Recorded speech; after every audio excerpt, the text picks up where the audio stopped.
Je te souhaite la bienvenue. Juste avant de commencer, une petite information. Cette vidéo est extraite de l'émission en direct La Ligne Rouge des Hauts Potentiels, dans laquelle tu peux poser tes questions et obtenir une réponse personnalisée. Cette émission est diffusée en direct chaque jeudi soir à 19h, heure de Paris, 13h, heure de Montréal, dans le groupe Facebook privé des élèves de l'Université des Hauts Potentiels.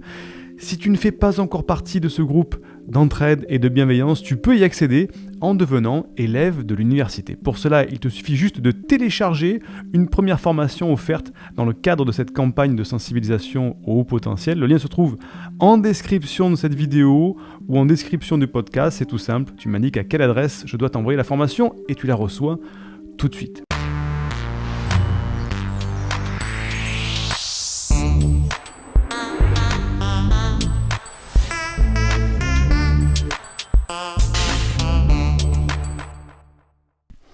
Une question de Chaomin qui est très assidu dans les lives de La Ligne Rouge. Chaomin qui me dit « Hello Sig, les HP sont connus pour être résilients. Mais je discute souvent avec des normaux pensants de beaucoup de sujets, dont les soucis à plusieurs niveaux de notre société, santé, politique, économie, écologie, etc., qui eux semblent résignés. » Donc les normaux pensants, les gens normaux semblent résignés. Comment réussir à faire changer de point de vue aux normaux pensants qui acceptent de se fondre dans le moule en sachant que beaucoup de choses ne vont pas? Comment transformer cette résignation en résilience, voire révolution? Merci Chaomin pour cette question. Et on arrête là. Non, je rigole. C'est une excellente question et je vais te répondre de manière très synthétique. On ne peut pas changer quelqu'un déjà qui n'a pas la prise de conscience nécessaire. Et on ne peut pas changer quelqu'un qui ne veut pas changer d'avis. Donc comment on fait quand quelqu'un n'a pas la connaissance et ne veut pas changer d'avis? Donc n'a pas la connaissance, c'est-à-dire parce qu'il ne connaît pas les tenants et les aboutissants de chaque sujet. Là, tu me parlais de sujets de santé, de politique, d'économie, d'écologie. Certaines personnes ne voient que ce qui se passe dans les médias. Donc c'est un centième de l'information déformée en plus. Donc ils n'ont pas l'information. Et en plus de ça, quand on discute avec eux, ils ont une idée arrêtée et ils ne veulent pas changer d'idée parce que c'est dans leur confort, etc. Donc comment on fait face à ce mur-là? Il n'y a pas 36 solutions. La première solution, la plus efficace, c'est la preuve par l'exemple. C'est pas de dire aux autres, mais il faut que tu fasses comme ça, mais pense différemment, mais tu vois pas que t'es leurré, mais tu vois pas que mais tu te rends pas compte. Non, c'est pas ça. La preuve par l'exemple, c'est regarde moi, qui ne regarde pas les informations, qui me fait mon propre avis, qui réagit différemment, j'ai une vie bien plus différente de la tienne et une vie bien plus positive et épanouie que la tienne.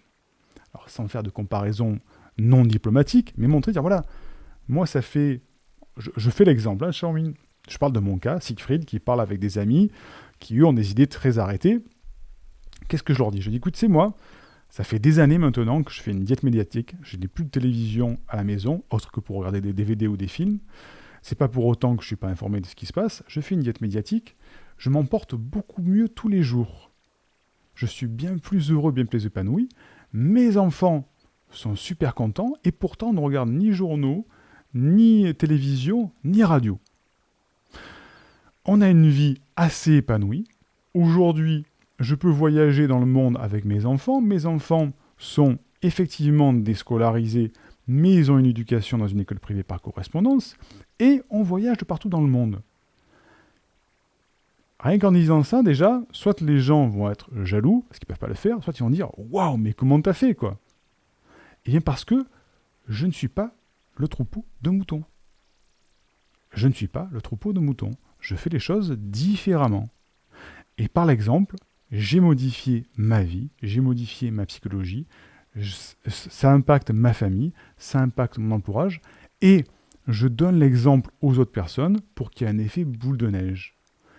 Voilà comment répondre à quelqu'un qui n'a pas l'information et qui ne veut pas changer. Lui montrer par l'exemple. C'est pour ça que Chaomin, il faut que toi-même, tu incarnes ce changement. Et pas donner des leçons.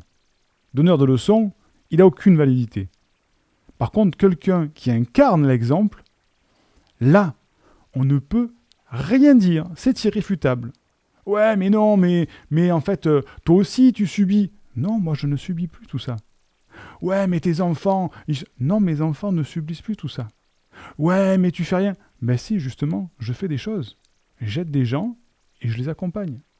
Donc, c'est en incarnant le changement que tu vas réussir à convaincre ces gens-là. En incarnant le changement, c'est déjà une chose. Deuxième clé pour les aider à changer, c'est de les informer. Pas de leur dire « tu devrais, tu fais ci, il faut pas faire ça ». C'est dire « tiens, éveiller la curiosité. J'ai vu l'autre jour une vidéo super intéressante. Tiens, j'ai vu un article de blog super intéressant, tu devrais le lire, ça te concerne. Ça te concerne, toi. » Et là, tu lui partages, je sais pas moi, des vidéos de TEDx d'Idriss Aberkane, des vidéos de Siegfried C sur sa chaîne YouTube, des articles de blog de personnes qui t'ont influencé. Mais tu sèmes la graine, sans obliger. Tiens, tu devrais parce que ça te concerne, ça va t'intéresser.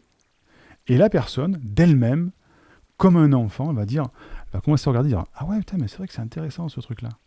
Ah ouais, tiens, l'article de blog, il dit pas la même chose que les informations. Ah tiens, telle vidéo, ah ben tiens, telle personne influente, intelligente qui est sur la place publique, dit pas la même chose que tout le monde. Dit pas la même chose que les médias. Tiens, qu'est-ce qui se passe alors ? Et s'il y avait une autre information de tout ça ? Et si on pouvait penser différemment ? Et là, tu as semé la graine, et en plus, tu incarnes le changement. Et proposer des changements, c'est ça. Faut prendre comme image un enfant. J'ai la chance d'avoir des enfants en bas âge. Les enfants en bas âge, notamment ma fille qui a des comportements, oppositionnels, faut pas lui obliger à faire quelque chose. Le fera jamais. Un enfant ne fera jamais quelque chose que tu l'obliges. Il faut l'inciter à faire le chose. Il faut lui mettre à la curiosité, l'envie. Donc c'est le jeu, c'est la curiosité. Et là, la personne va le faire d'elle-même. Tiens, ça pourrait être utile pour toi, ça te serait bénéfique pour toi, ma fille. Je te laisse l'information, tu en fais ce que tu veux. C'est ce que je dis à ma fille. Tiens, je te laisse ça, c'est comme ça qu'il faut faire, ça sera pour ton bien. Maintenant, tu fais ce que tu veux.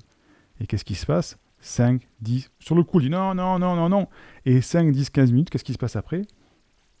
La maman sont partis, hop, elle prend l'information, et elle commence à regarder, ou elle commence à faire comme on lui avait dit. Parce que c'est elle qui a choisi. Et tes amis, ton entourage, c'est de la même manière. Au début, ils vont vouloir conserver leur position. Non, moi je vais vous donner mon avis. Maintenant, je ne peux pas revenir en arrière. Ce qu'on appelle la preuve sociale. L'engagement social. Je me suis engagé, je ne peux plus me retirer. Très fort levier, ça. Donc, il faut laisser l'opportunité à ces personnes-là de pouvoir retirer leur engagement social sans perdre la face. Il ne faut pas leur dire « t'as la mauvaise solution, tu devrais faire ça ». Non, c'est curiosité, preuve par l'exemple.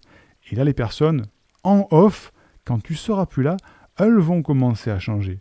Et quand tu vas le revoir, te dire « Ah, mais tu sais, Xiaoming, tu m'as parlé l'autre jour de l'écologie, là, tu m'as partagé une vidéo d'un ingénieur qui parlait de l'écologie, qui parlait de l'énergétique. Et franchement, ce qu'il a dit, c'était super intéressant. Là. » Et là, on passe dans l'économie de la connaissance, dans l'influence de la connaissance du savoir. Et là, on peut commencer à éduquer les gens. Et quand on éduque les gens, on change de niveau de réflexion et on fait les choses différemment. C'est tout l'objet de l'université des hauts potentiels que je suis en train de t'expliquer là, Xiaoming. La preuve, la curiosité et inciter les gens à changer. Donc voilà comment transformer, et pas dans l'obligation, pas dans la résilience, mais c'est dans la curiosité, dans l'intéressement et la preuve par l'exemple. Et c'est comme ça qu'on changera le monde par effet boule de neige. En touchant une personne, qui en touche 2, qui en touche 4, qui en touche 8, et c'est exponentiel. Et dans un monde idéal, peut-être utopique, eh bien, on changera tous de mode de pensée, et à ce moment-là, on sera dans un monde beaucoup plus positif que celui où on est actuellement. J'espère que je t'ai aidé. Ciao, Min. Indique-moi en description à quelle adresse t'as envoyé la formation offerte qui s'intitule « Canalise tes pensées envahissantes et profite de l'instant présent ». Et surtout, partage cette vidéo à une personne de ton entourage que ça pourrait aider. Et n'oublie pas, comme le disait Einstein, la folie c'est de faire toujours la même chose et de s'attendre à un résultat différent. Si tu veux t'épanouir avec ta douance, c'est le moment d'utiliser le bon mode d'emploi, celui qui fonctionne avec toi, et de changer pour faire de cette terre un monde meilleur.